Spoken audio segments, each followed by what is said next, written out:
Good morning everyone. तो आज है 2 नवंबर और 2 नवंबर में दोस्तों जितने भी मोस्ट इम्पॉर्टेंट करंट अफेयर की क्वेश्चन हैं उसको मैं आज आप लोगों के लिए लेकर आया हूं, जिसमें लगभग 100 प्लस एमसीक्यू को हम कवर करेंगे, जो आपके एनटीपीसी एसएससी जीडी के लिए बेहतरीन साबित होगा दोस्तों। तो हमारे इस वीडियो को पूरी तरह से देखिएगा ताकि आपका करंट अफेयर से रिलेटेड एक भी क्वेश्चन ना छूट पाए। हमारा टारगेट है दोस्तों 90 प्लस स्कोर करना, तो डेली हमारे साथ बने रहिएगा।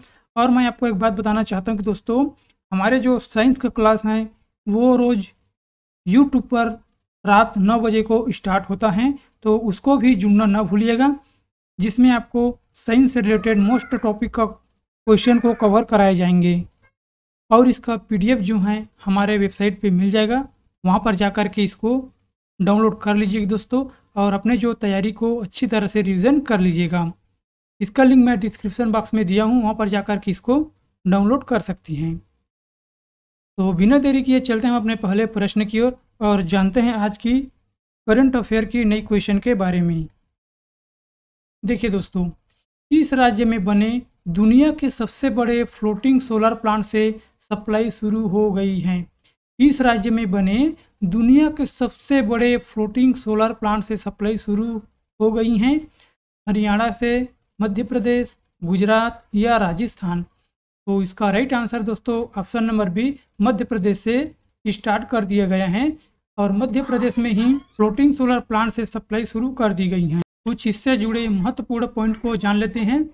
मध्य प्रदेश में नर्मदा नदी पर ओंकारेश्वर सोलर प्लांटिंग परियोजना ने पूरी क्षमता से बिजली उत्पादन शुरू कर दिए गए हैं। और ये दोस्तों जो मध्य प्रदेश में स्थित है नर्मदा नदी, वहीं पर जो ओंकारेश्वर सोलर प्लांटिंग परियोजना ने पूरी क्षमता से बिजली उत्पादन शुरू कर दिए गए हैं। और यह परियोजना 2023 तक अक्षय ऊर्जा क्षमता को 500 गीगावाट तक बढ़ाने की भारत के लक्ष्य के अनुरूप है। और यह बिजली Madhya Pradesh power management company खरीदेगी। और इस प्लांट से 12 लाख टन कार्बन डाइऑक्साइड का उत्सर्जन रुकेगा, जो करीब 1,52,00,000 पेड़ के बराबर होंगे। देखिए दोस्तों, इस पॉइंट को मोस्ट इंपॉर्टेंट है, इसको याद रख लेना है।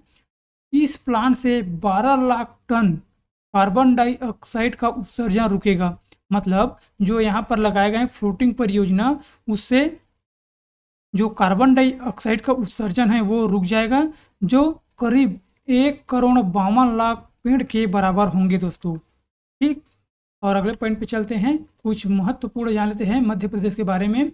मध्य प्रदेश राज्य की स्थापना देखते हैं तो 1 नवंबर 1956 को किया गया था, और जिसकी राजधानी है भोपाल। और यहाँ के मुख्यमंत्री बने हैं मोहन यादव, और राज्यपाल हैं मंगूभाई पटेल। और लोकसभा सीट कितने हैं? 29 लोकसभा सीट हैं, और राज्यसभा सीट हैं 11, और विधानसभा सीट हैं दोस्तों 230। और कुल पड़ोसी राज्य कितने राज्य हैं? 4 कुल पड़ोसी राज्य हैं। कौन कौन से हैं? उत्तर प्रदेश, छत्तीसगढ़, महाराष्ट्र और राजस्थान। और राजकीय वृक्ष कौन कौन सी है दोस्तों? मतलब राज्य वृक्ष हैं बरगद, और राज्य फूल हैं मैडोना लिली, राजकीय पशु हैं बारहसिंघा, राजकीय पक्षी हैं दूधराज, और राजकीय खेल हैं मलखम्ब। इस पॉइंट को याद रख लेना है अपने नॉलेज की दृष्टि से। और राज्य दर्शन देख लेते हैं। राष्ट्रीय उद्यान कान्हा राष्ट्रीय उद्यान हैं जो मध्य प्रदेश में उपस्थित हैं। सतपुड़ा राष्ट्रीय उद्यान भी हैं, पन्ना राष्ट्रीय उद्यान, बांधवगढ़ राष्ट्रीय उद्यान, ओंकारेश्वर राष्ट्रीय उद्यान, जीवाश्म राष्ट्रीय उद्यान, कुनो राष्ट्रीय उद्यान। ये सब दोस्तों कहाँ पर स्थित हैं? मध्य प्रदेश में स्थित हैं, जो राज्य दर्शन हैं। नेक्स्ट क्वेश्चन देखते हैं। राष्ट्रीय एकता दिवस कब मनाया जाता है? राष्ट्रीय एकता दिवस कब मनाया जाता है? 28 अक्टूबर को, 29 अक्टूबर, 31 अक्टूबर या 2 नवंबर। तो इसका राइट आंसर है ऑप्शन नंबर सी, 31 अक्टूबर को राष्ट्रीय एकता दिवस मनाया जाता है। भारत में राष्ट्रीय एकता दिवस 31 अक्टूबर को मनाया जाता है। यह सरदार वल्लभ भाई पटेल की जयंती के उपलक्ष्य में मनाया जाता है। किसके उपलक्ष्य में मनाया जाता है? सरदार वल्लभ भाई पटेल के उपलक्ष्य में मनाया जाता है। और इसे भारत सरकार ने 2014 में शुरू किया था दोस्तों। कब शुरू किया गया था? 2014 में शुरू किया गया था भारत सरकार के द्वारा। इसी के साथ सरकार इस बार 2 साल के राष्ट्रीय व्यापी कार्यक्रम के साथ सरदार वल्लभ भाई पटेल की 150वीं जयंती मना रही हैं। कितनी जयंती? 150वीं जयंती मना रही हैं। सरदार वल्लभ भाई पटेल ने स्वतंत्रता भारत के राष्ट्रीय एकीकरण में महत्वपूर्ण भूमिका निभाई थी।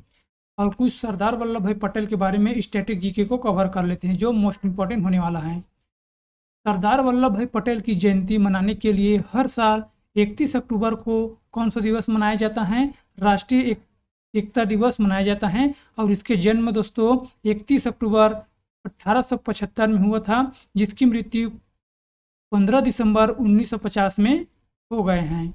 और सरदार वल्लभ भाई पटेल की स्टैच्यू ऑफ यूनिटी किस नदी पर स्थित हैं?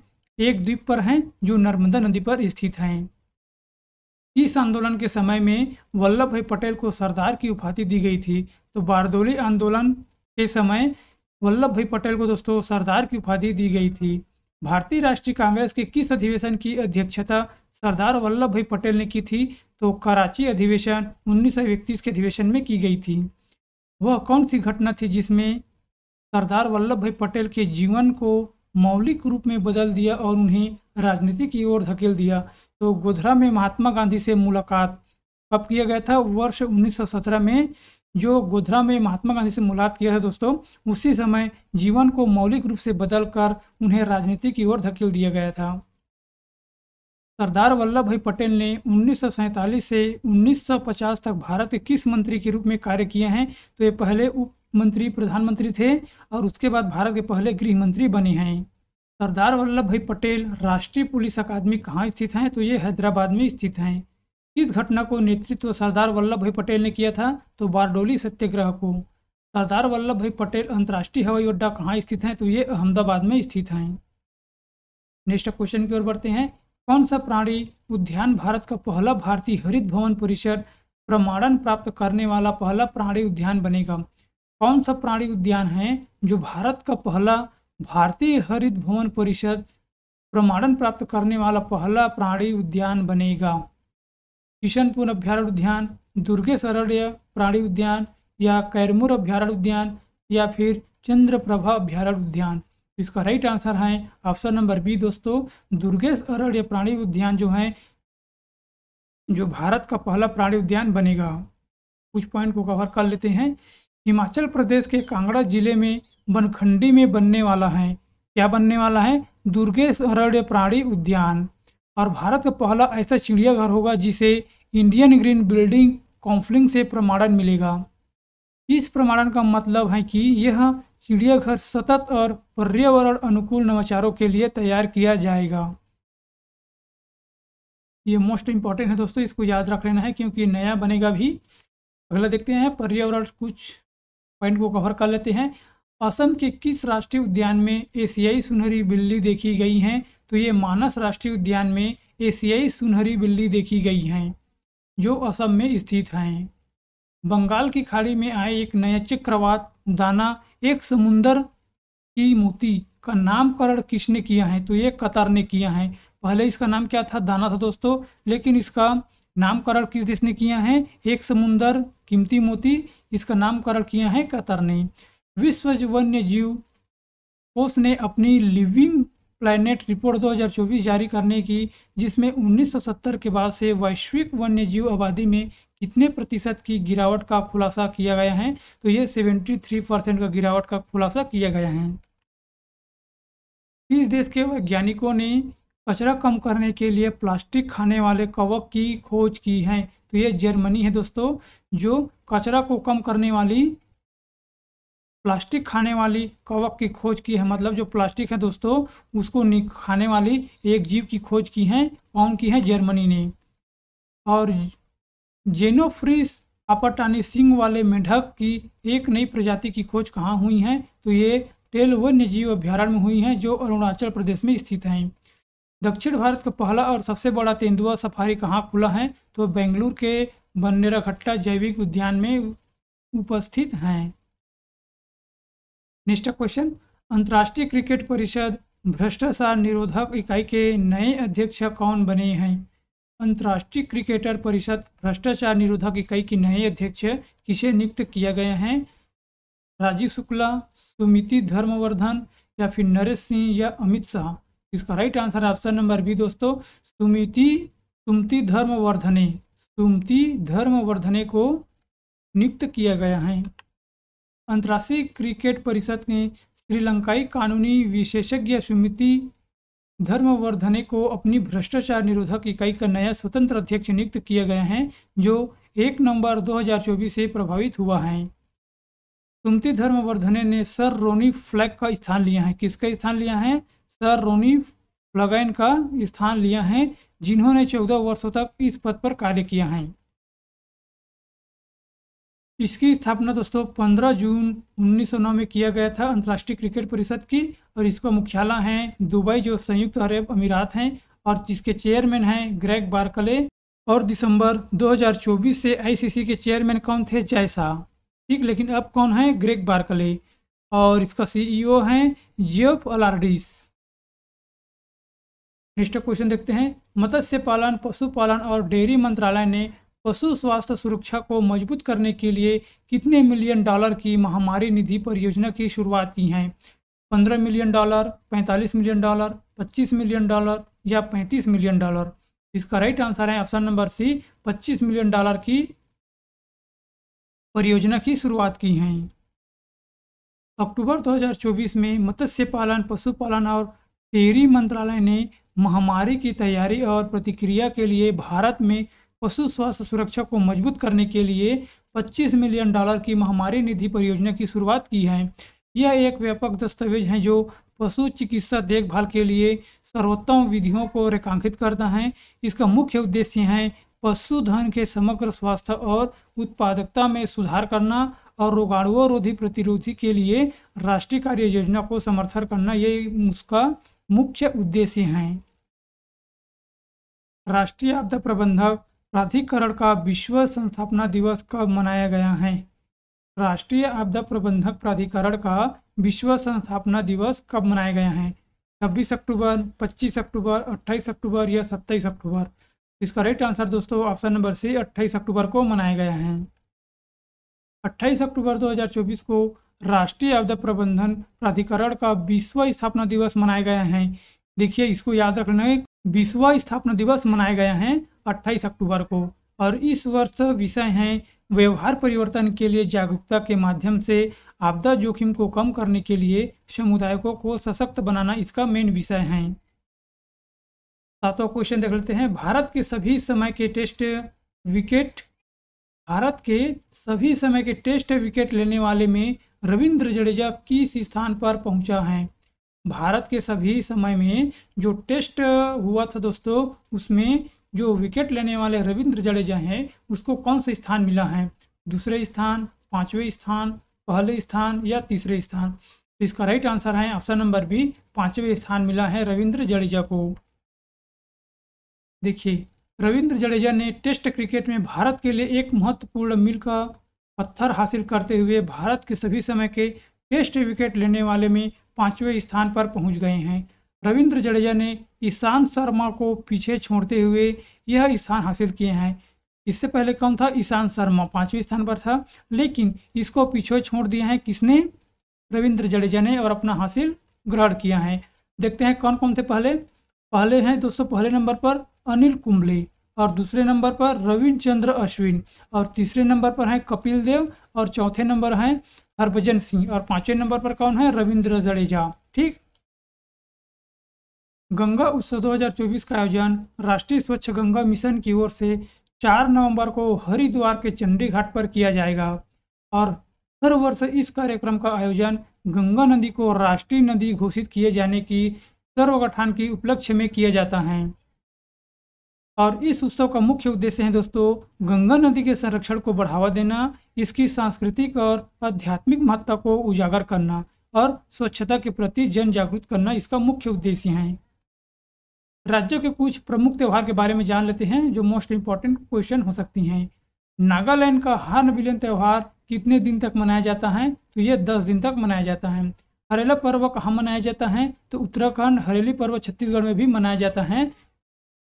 खर्ची पूजा महोत्सव कहाँ मनाया जाता है? तो त्रिपुरा में मनाया जाता है। और हेमिस तेसु महोत्सव कहाँ मनाया जाता है? तो लद्दाख में। और हम्पी उत्सव कर्नाटक में मनाया जाता है, गुड़ी पड़वा महाराष्ट्र में मनाया जाता है, नुआखाई उत्सव उड़ीसा में मनाया जाता है और बूंदी उत्सव दोस्तों राजस्थान में मनाया जाता है। और जो बैसाखी उत्सव है वो कहाँ मनाया जाता है? पंजाब में। और अबुबाची त्यौहार जो असम में लगता है। और मोपिन कहाँ मनाया जाता है? अरुणाचल प्रदेश में मनाया जाता है। ये पॉइंट को कवर कर लीजिएगा, ये मोस्ट इम्पॉर्टेंट हो सकते हैं। 9वां क्वेश्चन देखते हैं, किस देश ने इंटरकॉन्टिनेंटल बैलिस्टिक मिसाइल वाशोंग 19 का सफल परीक्षण किया है? किस देश ने इंटरकॉन्टिनेंटल बैलिस्टिक मिसाइल जो वाशोंग 19 का सफल परीक्षण किया है, किस देश ने किया है?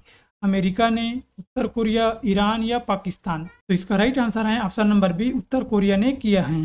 उत्तर कोरिया ने एक नए इंटरकॉन्टिनेंटल बैलिस्टिक मिसाइल वाशोंग 19 का सफल परीक्षण किया है।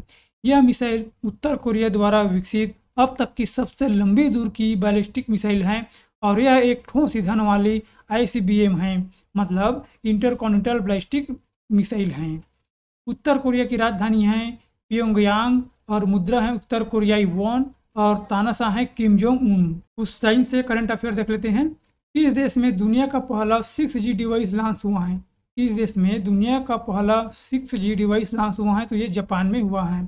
भारत के किस सूर्य मिशन 5 ने हेलो ऑर्बिट का पहला चक्कर किया है? तो आदित्य L1 ने किया है। भारत और कौन सा देश पृथ्वी के तापमान की निगरानी करने के लिए उपग्रह त्रिशुरा लॉन्च करेंगे? तो ये फ्रांस ने करेंगे दोस्तों। शांतिपूर्ण चंद्र अन्वेषण के लिए नासा के आर्टेमिस समझौते पर हस्ताक्षर करने वाला 41वां और 42वां देश कौन बना है? तो पेरू और स्लोवाकिया बना है। 2 महीने तक पृथ्वी की परिक्रमा करने वाला नए चांद को वैज्ञानिक ने क्या नाम दिया है? तो 2014 PT5 नाम दिया है। केंद्र सरकार ने चंद्रयान 4 मिशन को मंजूरी दी है। इसे किस वर्ष लॉन्च किया जाएगा? तो 2028 में लॉन्च किया जाएगा चंद्रयान 4 को। हल्के टैंक जोरावर का सफल परीक्षण किसने किया है? तो DRDO ने किया है, defence research development organisation. Bharat के पहले नागरिक अंतरिक्ष पर्यटन कौन बने हैं? तो गोपीचंद थोटाकुरा बना है। अंतरिक्ष में 1000 दिन पूरा करने वाले पहले व्यक्ति कौन बने हैं? तो ओलेग कोनोनेको को बना है, ओलेग कोनोनेको बना है। राष्ट्रीय अंतरिक्ष एजेंसी KAA की स्थापना किस देश ने की है? दक्षिण कोरिया ने की है कासा की स्थापना। नेक्स्ट क्वेश्चन, केंद्रीय मंत्री पीयूष गोयल ने किस देश में 1 डिस्ट्रिक्ट 1 प्रोडक्ट वॉल का उद्घाटन किया है? रियाद, सिंगापुर, अमेरिका या नेपाल? इसका राइट आंसर है ऑप्शन नंबर ए, रियाद में किया है। रियाद कहाँ पे है? सऊदी अरब। केंद्रीय मंत्री पीयूष गोयल ने रियाद स्थित भारतीय दूतावास में 1 डिस्ट्रिक्ट 1 प्रोडक्ट वॉल का उद्घाटन किया है, जिसका मुख्य उद्देश्य है वैश्विक मंचों पर स्थानीय उत्पादन को बढ़ावा देकर भारतीय जिलों को मेड इन इंडिया हब में बदलना है, इसका मुख्य उद्देश्य है। 11वां क्वेश्चन देख लेते हैं। 29 अक्टूबर 2024 को धनतेरस के अवसर पर RBI ने बैंक ऑफ इंग्लैंड से भारत के सुरक्षित भंडारण स्थलों में कितने टन सोना मंगवाया है? 29 अक्टूबर को दोस्तों जो धनतेरस के अवसर पर RBI बैंक ने ऑफ इंग्लैंड से भारत के सुरक्षित भंडारण स्थलों में कितने टन सोना मंगवाया है? ये मोस्ट इम्पॉर्टेंट क्वेश्चन हो सकता है, ये इस क्वेश्चन को नहीं भूलना है दोस्तों। 105 टन, 102 टन, 110 टन या 100 टन? इसका राइट आंसर है ऑप्शन नंबर बी, 102 टन मंगाए हैं। 29 अक्टूबर 2024 को धनतेरस के अवसर पर भारतीय रिजर्व बैंक ने ऑफ इंडिया इंग्लैंड से भारत के सुरक्षित भंडारण स्थलों में 102 टन सोने की परिवहन की जानकारी दी है। यह हस्तांतरण का उद्देश्य भारत के सोने के भंडारण को सुदृढ़ करना और वैश्विक भू राजनीतिक तनाव के बीच देश की वित्तीय संपत्तियों की सुरक्षा सुनिश्चित करना था। भारतीय रिजर्व बैंक के बारे में कुछ मोस्ट इंपॉर्टेंट पॉइंट को जान लेते हैं। RBI भारत का केंद्रीय बैंक और नियामक निकाय है जो भारतीय बैंक की प्रणाली के नियामक के लिए जिम्मेदार हैं, जिसका मुख्यालय मुंबई में है और मुंबई का है महाराष्ट्र पे। जिसकी स्थापना 1 अप्रैल 1935 में हुआ था, जिसके गवर्नर शक्तिकांत दास हैं। और प्रथम गवर्नर कौन था? Sir Osborne Smith. जो प्रथम भारतीय गवर्नर हैं चिंतमनन द्वारकानाथ देशमुख। ये प्रथम है दोस्तों भारतीय गवर्नर, और जो पहले गवर्नर था प्रथम जो सर ओसबोर्न स्मिथ थी, लेकिन भारतीय में पहले था चिंतमनन द्वारकानाथ देशमुख, और अभी कौन है शक्तिकांत दास। और इसका उप गवर्नर कौन कौन है, एम राजेश्वर राव, स्वामीनाथन जे, टी रविशंकर और डॉक्टर एम डी पात्र, ये उप गवर्नर हैं आरबीआई के। अक्टूबर 2024 में किस केंद्रीय मंत्री ने ADITI 3.0 और DISC 13 को लॉन्च किया है, जितेंद्र सिंह, निर्मला सीतारमण, अमित शाह या राजनाथ सिंह। इसका राइट आंसर है option number C, Rajnath Singh ने लॉन्च किया है। रक्षा मंत्री राजनाथ सिंह ने स्वावलंबन 2024 सम्मेलन के दौरान IDEX editing development of innovating technology का तीसरा संस्करण मतलब ADITI 3.0 को लॉन्च किया है। इसके अलावा उन्होंने डिफेंस इंडिया स्टार्टअप चैलेंज के 13वें संस्करण यानी कि DISC 13 का भी अनावरण किया है। नौसेना नवाचार और स्वदेशीकरण संगठन ने नई दिल्ली के भारत मंडप में स्वावलंबन 2024 सम्मेलन का आयोजन कराया गया है। देखिए दोस्तों, हमारा जितना क्वेश्चन था वो कंप्लीट हो चुका है। इसमें हम लगभग दोस्तों 12 क्वेश्चन को हल किए हैं, लेकिन उससे रिलेटेड हम बहुत सारे टॉपिक को कवर किए हैं। हर क्वेश्चन के अंदर आपको 15 से 20 क्वेश्चन देखने को मिल जाएगा। तो हमारा टोटल क्वेश्चन है दोस्तों 100 से 150 क्वेश्चन को हम हल किए हैं, तो जो आपके परीक्षा की दृष्टि से मोस्ट इम्पॉर्टेंट साबित हो सकता है। और आपके लिए 2 टेस्ट हैं दोस्तों, इसका आंसर आपको हमारे कमेंट बॉक्स में देना है। राष्ट्रीय एकता दिवस कब मनाया गया है, 28 अक्टूबर, 29 अक्टूबर, 31 अक्टूबर या 30 अक्टूबर। और अंतर्राष्ट्रीय क्रिकेट परिषद भ्रष्टाचार निरोधक इकाई के नए अध्यक्ष कौन बने हैं, राजीव शुक्ला, सुमित धर्मवर्धन या नरेश या अमित शाह। इसका राइट आंसर बताइए दोस्तों। इन दोनों का आंसर हमें कमेंट बॉक्स में दीजिएगा। देखिए दोस्तों, अगर आपको यह सेशन अच्छा लगा है तो प्लीज़ हमारे चैनल को सब्सक्राइब कर दीजिएगा, ताकि मैं आप लोगों के लिए ऐसी ही नई नई क्वेश्चन करंट अफेयर से रिलेटेड लेकर आता रहूँगा। तो आज के लिए बस इतना ही। Thank you and so much.